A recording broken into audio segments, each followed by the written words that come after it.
অর্ধেক না হলে জামাই মনক্ষুণ্ণ হবে, আর মনক্ষুণ্ণ হলে জামাই যা খেতে চাইবে তাই খেতে দিতে হবে। না না না, আমি যা ভাগ করেছি দেখো দেখো সমান। উহ, আজ কার মুখ দেখে উঠেছিলাম, সবাই বলে আমার জামাই নাকি খুব চালাক। এ তো দেখি হত বোকা। হ্যাঁ, আপনি কি ভাবছেন সেটা আমি বুঝতে পারছি, একটু সবুর করুন, দেখুন কি হয়।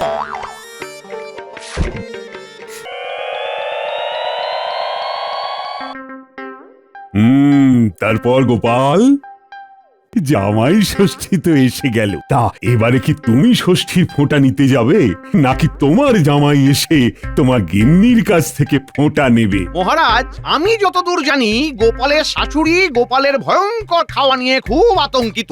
সেই আতঙ্কের জন্যই গোপালকে আর নিমন্ত্রণ করেন না। কি গোপাল, কথাটা সত্যি নাকি? কি করব মহারাজ বলুন তো, এ কথার কি উত্তর দেব? এই খবর মন্ত্রীমশাইয়ের কানে কে দিল কে জানে। মন্ত্রীমশাই, আপনার কি পরের বাড়িতে আড়ি পাতা স্বভাব আছে নাকি? এই এই এই গোপাল, ভুলভাল কথা বলবে না।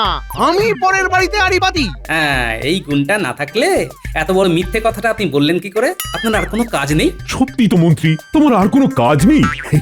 গোপাল না হয় একটু খেতে ভালোবাসে, তা বলে তোমরা গোপালের খাওয়া নিয়ে এত খোঁটা দেবে? আর গোপাল, এবার কি তুমি তোমার শাশুড়ি ঠাকুরনের কাছে যাবে? এবার ইচ্ছে আছে। মন্ত্রী, তুমি কি করবে? আমাকে তো যেতেই হবে মহারাজ, আমাকে তো আমার শাশুড়ি ঠাকুরন চোখে হারায়। তা মন্ত্রীমশাই, আপনি আপনার শাশুড়ি ঠাকুরনকে কি দেবেন? আমার কোনো খরচ নেই, আমাকে কিচ্ছু দিতে হয় না। মুখে একটু মিষ্টি হাসি নিয়ে গেলেই উনি খুশি হয়ে যান। তারপর কি খাওয়ানো বাবারে! সকাল থেকে শুরু করে রাতে একটা হজমের গুলি খাইয়ে তবে শান্ত হন। খুব জ্বলেছে। মা, মন্ত্রীমশাই, আপনি এত খেতে পারেন? ধ্যাত, হয় না বিশ্বাস মোটে। যা বললেন সব সত্যি কথা, এত সব খাওয়া জোটে?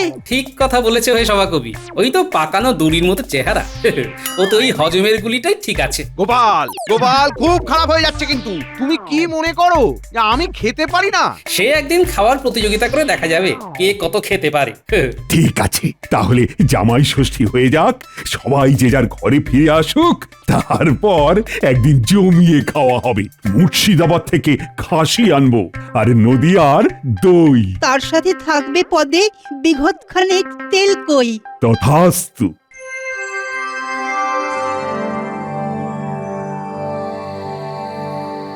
শ্রী চরণেষু মা, এবার আর জামাই ষষ্ঠীতে আপনার কাছে আসতে পারছি না, কারণ পা পিছলে পড়ে গিয়ে কোমরে চোট পেয়েছি। ভাববেন না, হাঁটতে পারলেই আমি মিনুকে নিয়ে হাজির হব। ইতি আপনার হতভাগ্য জামাই। হায় হায় হায়, এ কি হলো? ঠাকুরে কি হলো? এ কেন হলো?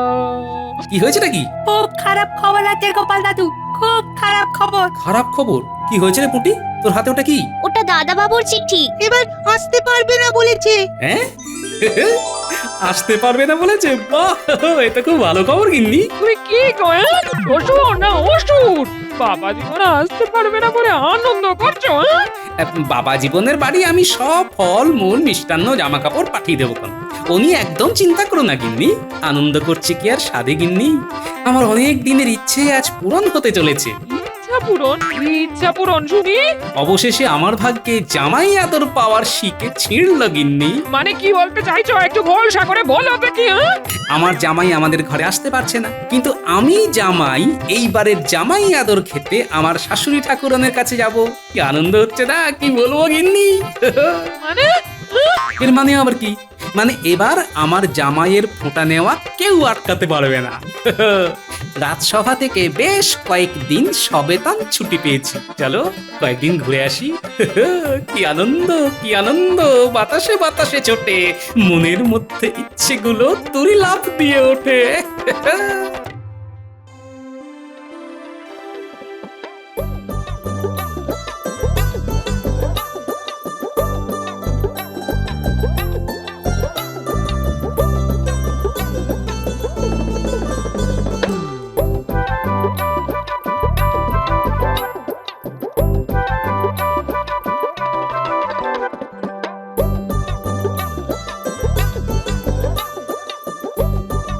পুটি, তোর বাবাকে আমার কাছে এক্ষুনি পাঠিয়ে দে, বলবি কাজ আছে, গোপাল দাদু ডেকেছে, বুঝলি? বুঝলাম। কি আনন্দ বাতাসে বাতাসে ছোটে, মনের মধ্যে ইচ্ছেগুলো তোরই লাভ দিয়ে ওঠে।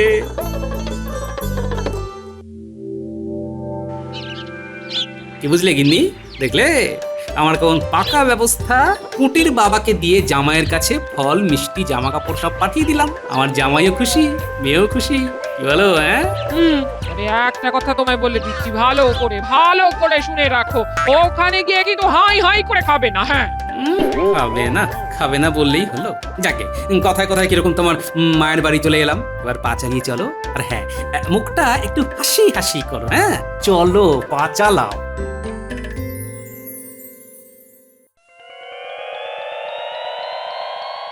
কি গো গিন্নি, তোমার হলো?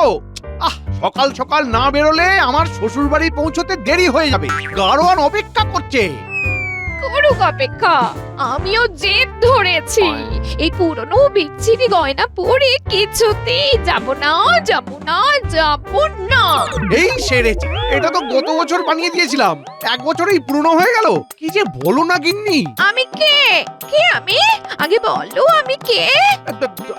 তুমি তো আমার বউ। তুমি কে? এ আবার কি কথা? এক কথা কত রকম ভাবে জিজ্ঞেস করছো গিন্নি। আচ্ছা তুমি মন্ত্রী কি করে হলে আমাকে বোঝাও। একটা সহজ প্রশ্নের উত্তর দিতে পারছো না? তুমি হলে মন্ত্রী আর আমি হলাম মন্ত্রীর বউ। হ্যাঁ, সেটা তো ঠিক বলেছো। কিন্তু কেন বলেছি সেটা বুঝেছো কি? আরে এত ঘুরিয়ে পেঁচিয়ে বলবার কি আছে, সেটাই তো আমি বুঝতে পারছি না। শুনে নাও, আমি এই কৃষ্ণনগরের মন্ত্রীর বউ। আমি 1 বছরের পুরনো গয়না পরে আমার বাপের বাড়ি যাব? আমার একটা সম্মান নেই? আমি যাব না। গিন্নি, ও গিন্নি, অমন করে না। গাড়োয়ান অনেকক্ষণ অপেক্ষা করছে। আমি যাব না। আমার নতুন গয়না চাই, না হলে আমি ঘরে দরজা দিলাম। গিন্নি, ও গিন্নি, তুমি না গেলে এবারে তো আমার ফোঁটা নেওয়া হবে না। আর এই বছরে একবার তো জামাই হিসেবে স্বীকৃতি পাই। ও গিন্নি, ধুর, কি ফাটা কপাল।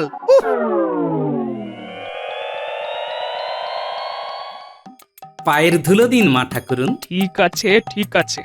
প্রতি জামাই ষষ্ঠীতেই ভাবি আপনার শ্রীচরণ দর্শন করব, কিছুতেই আর হয়ে ওঠে না। তাই এবারে একদম মন স্থির করে চলেই এলাম। তা আপনি কতদিন থাকবেন বলে ভেবেছেন জামাইবাবু? হ্যাঁ, তোমার মতো অতদিন থাকতে পারবো না, আমার তো কাজকর্ম আছে। তাই মাত্র দিন 2 থাকবো, বুঝলে? দিন 2? ওরে বাবা, দুদিনে তো আমাকে ফতুর করে দেবে। ও কেমন কথা? দিদির কাছে ভাই থাকবে না? সেই রকম ভাবেই জামাই ষষ্ঠীতে শ্বশুর বাড়ি আসবে না, আসার সাথে সাথেই কতদিন থাকবেন কেউ বলে। শুনুন মা, আমি আপনাকে বেশি আতান্তরে ফেলবো না। ও, তা কিরকম খাবেন সেটা একবার বলে ফেলুন। মা ঠাকুরন, আপনি যা খাবার আমাকে দেবেন তার অর্ধেক দেবেন। আমি অর্ধেক খাবো সকালে, তার অর্ধেক বিকেলে, তার অর্ধেক রাতে। মানেটা তো ঠিক বুঝলাম না বাবা জীবন। তুমি অর্ধেক খাবে মানে? এই আপনার ওই অসহায় অবস্থা দেখে আমি ভাবলাম যে আমি পুরো খাবো না, অর্ধেক খাবো। বুঝতে পারছেন না তাই তো? হ্যাঁ, ঠিক মাথার উপর দিয়ে যাচ্ছে। আচ্ছা, আপনি খাবার নিয়ে আসুন মা ঠাকুরন, আমি আপনাকে বুঝিয়ে দিচ্ছি। এবার দেখবেন মজা। তুমি কি করতে চাইছো বলো তো? তোমার মাকে না হাতে কলমে শিখিয়ে দিচ্ছি যে কিভাবে আমাকে খেতে দিতে হবে। আসুন মা ঠাকুরন, ভাত বাড়ুন। অত নয়, মাত্র একটা ভাত দিন। একটা ভাত মানে? এবার ওই একটা ভাতকে অর্ধেক করুন। এই ভাতটার অর্ধেক? এই যে নখ দিয়ে কেটে দিলাম, অর্ধেক হয়ে গেল। এবার দুটোকে মিলিয়ে দেখুন, দুটো সমান হয়েছে কিনা। সমান না হলে? অর্ধেক না হলে জামাই মনক্ষুণ্ণ হবে, আর মনক্ষুণ্ণ হলে জামাই যা খেতে চাইবে তাই খেতে দিতে হবে। না, আমি যা ভাগ করেছি দেখো সমান। আজ কার মুখ দেখে উঠেছিলাম। সবাই বলে আমার জামাই নাকি খুব চালাক। এ তো দেখি হত বোকা। আপনি কি ভাবছেন সেটা আমি বুঝতে পারছি। একটু সবুর করুন, দেখুন কি হয়। বাহ, সুন্দর ভাগ হয়েছে। এই অর্ধেক ভাত আমি মুখে দিলাম। এতে তোমার খাওয়া হয়ে গেল? হ্যাঁ, হয়ে গেল। এইবার এই জলটুকু খেয়ে যাই, চারপাশটা দেখে আসি। একটু হাঁটা চালা না করলে খাবার হজম হবে না। এত খেলাম, আজ তো এমনি খেলাম। এত খেলে এ কি খেলে? হ্যাঁ? ওই যে তোমার মা মানে আমার শাশুড়ি ঠাকুরন যা খাওয়ালেন। যাই একটু হেঁটে আসি, পেটটা ভীষণ আইঠাই করছে। কি হত বোকা রে মা তোর গোপাল, অর্ধেক ভোজন বলে একটা চালের অর্ধেক, ওতে কি কারো পেট ভরে? নে নে, এবার তোরা ভাই বোন খেতে বসে যা, আমি তোদের খাবার দিই। হ্যাঁ, এ মা, এ ও তো কিছু খেলো না, আমি খেয়ে নেবো। হ্যাঁ,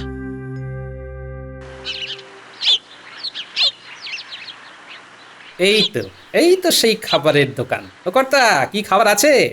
ওরে বাস, হ্যাঁ, এ আমি কাকে দেখছি? পেন নাম তুমি আমাকে চেনো? চিনি মানে আপনি হলেন বিখ্যাত ওই গোপাল ভাঁড়। আপনাকে চিনবো না? আপনি হলেন এই গ্রামের গর্ব, আপনি এই গ্রামের জামাই। যাক, এটা হলে আমার শ্বশুর বাড়ি চেনে। ব্যাস, তাহলে পেটের আগুনটাকে আগে নেভাই। আর কি খাবার আছে তোমার দোকানে? আরে সরু চালের ভাত, গরম ভাতে গাওয়া ঘি, তারপর ওই বিউলির ডাল চাকা চাকা ওই ছাকা তেলে ভাজা, আলু পোস্তর বড়া, কাতলা মাছের পাতলা ঝোল। বাহ, খাসা তোফা, দাও দেখি। আসুন আসুন, খাবার দিচ্ছি। আজ আমার কি সৌভাগ্য, রসরাজ গোপাল ভাঁড় আমার দোকানে খেতে এসেছেন। হ্যাঁ, শোনো দোকানি, আমি কিন্তু দুবেলা তোমার দোকানে খেতে আসবো, কেমন? 3 দিন থাকবো। কত দিতে হবে তোমাকে? জানোই তো, বুড়ি মানুষ, হাত পুড়িয়ে রান্না করবেন, আমার ঠিক লাগছে না। আবার আমার বউটাও সাথে আসেনি। আপনার থেকে পয়সা নেব? কি যে বলেন গোপাল দাদা, আমার পাপ হবে না, ওটা আপনি আমার ওপর ছেড়ে দিন। হ্যাঁ, আমি আপনার শাশুড়ি ঠাকুরনের কাছ থেকে নিয়ে নেব। এটাই তো চেয়েছিলাম, আর এটা যে এত সহজে হবে ভাবিনি। ঠিক আছে, এখন খেতে দাও, জমিয়ে খাই। শোনো, এখন কিন্তু কাউকে আমার ব্যাপারে কিচ্ছুটি বলবে না। আমি যেদিন চলে যাব সেই দিন সবাইকে বলো, কেমন? কেন গোপাল দাদা? বুঝলে না, আমি রাজকর্মচারী, কত শত্রু আছে বলো তো, কখন কি হয়ে যায়। তা ঠিক, ঠিক আছে, আপনি একটু বসুন, আমি আপনার খাবার নিয়ে আসছি। বুঝলে গিন্নি, তোমাদের এই গ্রামটা ভীষণ ভালো। আর শ্যালক বাবাজি, তুমি কবে জামাই ষষ্ঠী ফোঁটা নিতে যাবে? মেঘে মেঘে তো বেশ বেলা হয়েছে। আমি তো এই কবে থেকেই তৈরি হয়ে বসে আছি, কিন্তু মাই তো বলে এখনো আমার খেলাধুলো করার বয়স। বাজে কথা রাখো। হ্যাঁ, সারাদিন কিছু খাওনি, তোমার তো পেটে পিত্তি পড়বে গো। কিরকম কথা বলছো তুমি গিন্নি? তুমি তোমার মাকে অপমান করছো। তুমি দেখলে না তোমার মা আমাকে কত খাবার দিলেন, পেটটা একেবারে আইঢাই করছিল। হেঁটে হেঁটে এসে সব নামালুম। এবার চনমনে খিদে পেয়েছে। দিন মা ঠাকুরুন, খেতে দিন। হ্যাঁ বাবা জীবন, দিচ্ছি। শর্ত মনে আছে তো? সকালে যতখানি খেয়েছিলাম এখন তার অর্ধেক নেই। ওই অর্ধেক ভাতটার অর্ধেক করুন। জামাই বাবু, আপনি কি বোকা? আপনি তো কিছুই খাচ্ছেন না, খালি বোকামি করে যাচ্ছেন। হ্যাঁ গো, তোমার মাথাটা সত্যি খারাপ হয়ে যায়নি তো? হ্যাঁ, গোপাল তো পাগল হওয়ার জন্য জন্মায়নি, গোপাল পাগল করবার জন্য জন্মেছে। এ তো বুঝতেই পারছি, না খেয়ে তুমি আমাকে পাগল করছো। হ্যাঁ, সত্যি বাবা জীবন, সকালে ওই অর্ধেক চালের ভাত খেয়ে পেট ভরেছিল। এক কথা কতবার বলবো বলুন দেখি? আমার খিদে পেলে কি ভয়ানক কষ্ট হয় সে তো আপনার মেয়ে জানে। কি গো, জানো না? হ্যাঁ, সে তো জানি, তাই তো তোমাকে বলছি। হ্যাঁ, শোনো, একটা গোপন কথা, আমি তো জানি আমার শাশুড়ি ঠাকুরন বুড়ি মানুষ, তিনি একটা ন্যালা খাপা ছেলেকে নিয়ে আছেন, ছেলেটা কিচ্ছু কাজ করে না। এই অবস্থায় উনি কি করে করবেন বলো তো? মা, জামাইবাবু কিন্তু আমাকে অপমান করছে, তুমি কিছু বলবে না মা? বাবা জীবন যা বলছে সেটা তো সত্যি বলছে। সত্যি তো, বাবা যা রেখে গেছে সেটা ভাঙিয়েই তো চলছে। ভাগ্যিস আমার শ্বশুর মশাই খুব সঞ্চয় ছিলেন, তিনি ভালোই সঞ্চয় করেছিলেন বলেই না এই নাচন কদন চলছে। একদম একদম ঠিক বলেছো বাবা জীবন। হ্যাঁ, ওসব বাজে কথা ছেড়ে কাজের কথা বলো। কি গোপন কথা, হ্যাঁ? ও, সেই খাবার ব্যাপারে তো বলছি। আমি তো এবার এখানে আসবো সেটা তো মনে মনে ঠিকই করে রেখেছি। তাই আমি আমার সহকর্মী বিজ্ঞানীকে বললাম, খিদা নিবারণ করে এমন কিছু ওষুধ আছে। তারপর বিজ্ঞানী কি বললো? হ্যাঁ, বিজ্ঞানী দিল ক্ষুধা হরণকারী বটিকা, খাবার পর এক পুরিয়া মুখে ফেলে দিলেই হলো, ব্যাস। এই কই দেখাও দেখি কিরকম পুরিয়া। হ্যাঁ হ্যাঁ, দেখাও দেখাও। ও, আমার গিন্নি বেশ চালাক চতুর হয়েছে। না, অন্যভাবে বিষয়টা সাজাতে হবে। সর্বনাশ, ওই কাজটি করতে পারবো না। বিজ্ঞানী বারবার বলে দিয়েছে, এই পুরিয়া যদি কেউ দেখে তবে হিতে বিপরীত হবে। তখন এমন খিদে হবে না, যা পাবে তাই খেয়ে নেবে। না না না না, ওসব দেখে কাজ নেই। বিজ্ঞানী, তোমাকে নিয়ে একটা মিথ্যে গল্প বানালাম, নইলে তো গিন্নির কাছে ধরা পড়ে যাচ্ছিলাম প্রায়। এই মানুষটাকে আমি কত কি না ভেবেছি, এত কিছু চিন্তা করে। হ্যাঁ, না, আমি খুব ভাগ্যবতী। হ্যাঁ, এই ক্যাবলা বোকার মতো দাঁড়িয়ে আছিস কেন? জামাই বাবুকে হাওয়া কর। দূর বাবা, এখন হাওয়া করতে হবে। উফ, কি জ্বালা! দেখো তো বাবা, ঠিক মতো ভাগ হয়েছে তো। হ্যাঁ, একেবারে নিখুঁত ভাগ হয়েছে। বাহ, এই ভাতটাকে আমি মুখে ফেললাম, তারপর এই এক গ্লাস জল খেলাম। তৃপ্তি।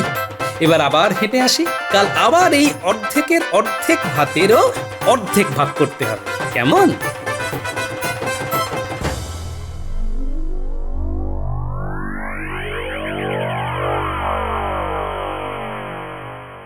কি আনন্দ, কি আনন্দ, বাতাসে বাতাসে ছোটে, মনের মধ্যে ইচ্ছেগুলো তুরি লাফ দিয়ে ওঠে। কি গো দোকানি, আছে তো? আছি মানে সব রাতের খদ্দেরকে বিদায় করে আপনার জন্য বসে আছি। রাতে কি কি পদ করছো? আপনার জন্য ওই খাসির মাংস আর পোস্ত ছড়ানো বেগুন ভাজা, গাওয়া ঘিয়ে ভাজা লুচি, শেষ পাতে মিষ্টি, মনোহরা আর এখানকার বিখ্যাত ক্ষীরের চমচম। বাহ, তোফা!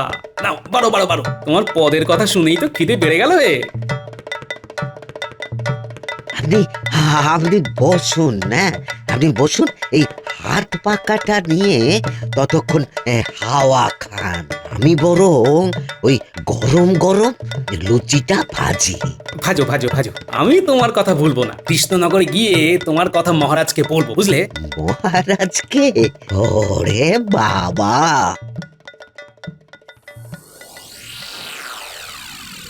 আমার এই ছেলেটাকে নিয়ে খুব চিন্তা হয়। নিজের পায়ে দাঁড়াবার কোনো ইচ্ছেই নেই, একেবারে বিশ্ব ক্যাবলা। মাথায় বুদ্ধি শুদ্ধি তো একেবারেই নেই। কি যে হবে কে জানে। জামাইকে বলে রাজসভায় একটা চাকরি করে দিতে বল। দেখছি দেখছি, বাড়ি ফিরি। এত তাড়াতাড়ি ফিরবি? কাল তো সবে ষষ্ঠী, আর 2 দিন থাক। না মা, ওর খুব কাজের চাপ, খুব। মহারাজ তোমার জামাইকে চোখে হারায়, একদিন না দেখলে বাড়িতে পেয়াদা পাঠান। হ্যাঁ, কপাল কপাল, সবই কপাল। শুনলি? বলি শুনলি? ওই কানের গর্ত দিয়ে কি কিছু ঢুকেছে?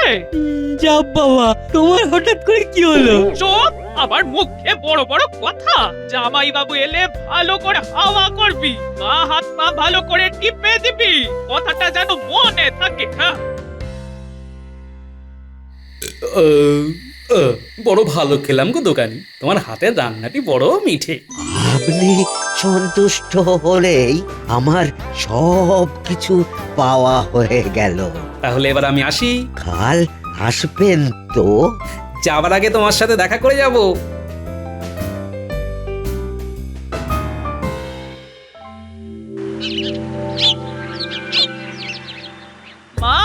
তুই শাঁখ বাজা আর এই যে নবাব পুত্তুর বাবা করো জামাই বাবুকে আমি তোমাকে আশীর্বাদ করি বাবা তুমি আরো উন্নতি করো আরো অর্থ উপার্জন করো হ্যাঁ এবার খাবার নিয়ে আসুন, অর্ধেক ভাতের অর্ধেক, তার অর্ধেকের অর্ধেক।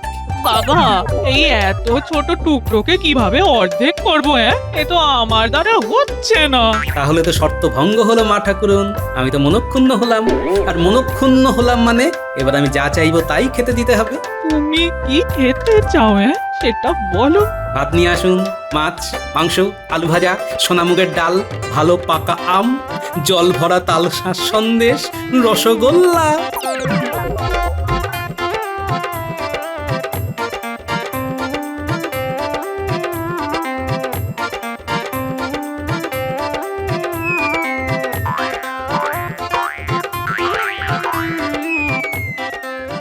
আহ শান্তি,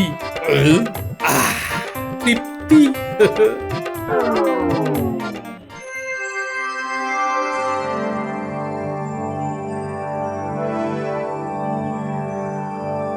চললাম মা ঠাকুরুন, বড় ভালো লাগলো জামাই ষষ্ঠীর খাবার। আসছে বছর আবার আসবো কেমন?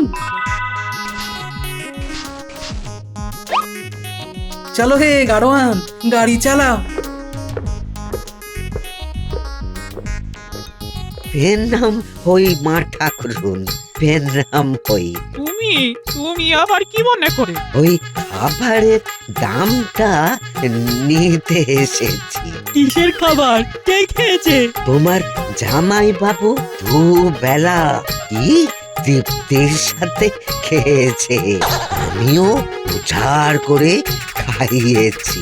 গ্রামের জামাই বলে কথা, আবার কত মান্যগণ্য মানুষ, যা চেয়েছেন তাই খাইয়েছে। তোমার কাছে দুবেলা খেয়েছে হ্যাঁ হ্যাঁ, খুব তৃপ্তি করে। ওই মোটামুটি মূল্য যা হয়েছে তা হলো ওই 100 মোহর। ওরে বাবা রে চলো গাড়োয়ান, আমার জামাই বাড়ি পূব গ্রাম। কি গিন্নি, এবার খুশি তো? না গো আমি খুশি নই হ্যাঁ আমার মা তোমাকে ঠিক মতো আপ্যায়ন করতে পারেনি হ্যাঁ ওসব নিয়ে একদম ভেবো না, আমি খুব তৃপ্তি করে সবকিছু সুদে আসলে উসুল করে নিয়েছি।